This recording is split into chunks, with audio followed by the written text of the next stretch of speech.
All right, y'all, I'm not gonna run my mouth. I'm just gonna tell you, this is the gumbo potato salad. It's different than my mama's Southern style potato salad. I think I have a video for that. I keep forgetting to check for that. I'm gonna have to do that.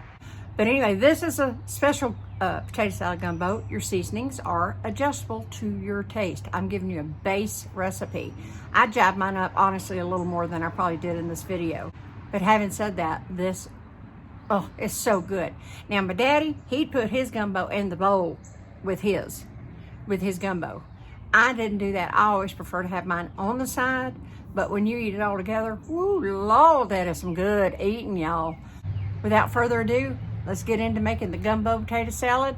And you don't know what you're missing if you hadn't had the gumbo potato salad with your gumbo.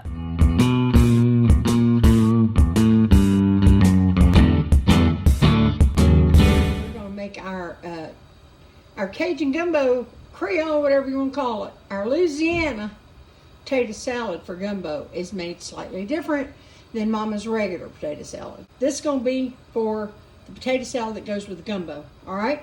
So, the best potato for potato salad is a red potato. Some people swear by the Yukon Golds.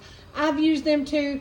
I grew up using red. I'm going to keep using red potatoes, but you can use what you want to use. Russets aren't very good for a potato salad because after they boil, they can fall apart much easier. These can be done and still hold their shape. So I covered these in cold water, went about 1 inch over the top. I've got this on the boil. I'm gonna add in a little salt, not a whole lot, a couple of teaspoons maybe. That's gonna of course be pulled off with the boiled water. And then I'll let them cool so we can go to the next stage. When they come to a rolling boil, I guess I'll share a picture of that. Obligatory rolling boil shot. That's what you want your potato water to come up to. And then you're going to time it for about 10 minutes. You're going to go in with a fork and see if they're fork tender. So we'll check back in 10 minutes. I actually want to add something here. I see people in videos. It is a pet peeve of mine. I'm not perfect. I'm pretty sure people don't like how I do things sometimes. But the one thing that we should all agree on is when you're going to boil something in a pot, for heaven's sake, have a big enough pot. Really. You see, I at least have about 5 inches to the top here. I'm using a big stock pot. Not my biggest by any medium. This is my small medium size. And that holds that whole 5 pounds of red potatoes. I can put an inch over the water. And guess what? I don't have a boil over mess to clean up. I'm messy enough without adding to it. And you know, you can't clean at a hot stove. Now I'm doing 3 things at once. So I just wanted to say that, really, please, boil your stuff in a pot that's big enough to hack it. Your pot needs to be at least twice as big as what they're using. You need stir room, folks. Stir room. Boiling, rolling boil, you need boil room. Same thing.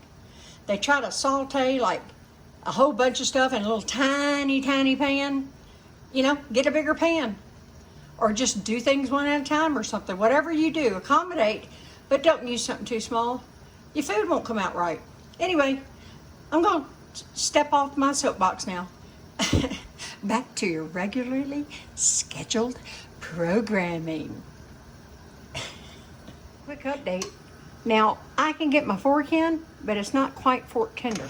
I'm going to go for about another 2 to 3 minutes, and then I'll update you once again. But it's been 10 minutes so far. They're not quite where I want them, but close. Still boiling. It's been a couple more minutes. They're not exactly where I want them to be, but I tell you what I'm going to do. Excuse me, I'm moving the tripod. They're almost there, but I'm going to tell you something. No heat. Heat's going off. And then I'm going to let them sit a couple of minutes. I imagine they'll be just right, but I'll let you know one way or the other. I could put a lid on it, but since my pot was big and they are completely covered with the boiling water, there's no need for the lid. We are now done with the boiling of the potato part. So what I'm going to do is I'm going to drain these off, rinse them off in cold water to stop. It was 2 minutes just sitting in the boiling water. Your potatoes could be bigger or smaller. You will just have to check until they are fork tender. You do not want them overdone. Okay, so having said that, I'm going to drain these, not on camera because I'm not going to burn myself with a tripod in the way. You can understand. And when they've cooled off and I've started peeling them, I'll bring you back. What I did was I drained the water from this. I left most potatoes in there, but I did get all the water out, and I've covered it with cold tap water. And I'm gonna let this sit 5 or 6 minutes, and then I'll strain them up and just put them in a bowl and let them, or on a cookie sheet on a dish towel or something, let them dry. Not dry, but just air out and get where I can touch them. Okay, there's your update.